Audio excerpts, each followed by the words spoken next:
Shobha welcome to Shobha kitchen. సింపుల్గా white rice ఎలా తీసుకోవాలో చూపిస్తాను. అని కడాయి పెట్టుకోవాలి. కడాయి వేడయ్యే వాకల 2 గంటలు ఆయిల్ పోసుకుందాము. నేను కొంచెం పోస్తున్నాను. 1 స్పూనెడు జీలకర్ర, ఆవాలు,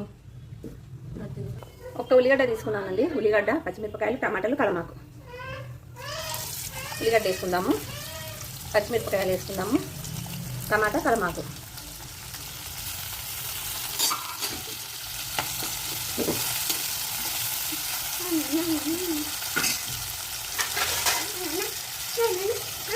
మధ్య వరకు నేను అన్నం చల్లగా పెట్టుకున్నాను.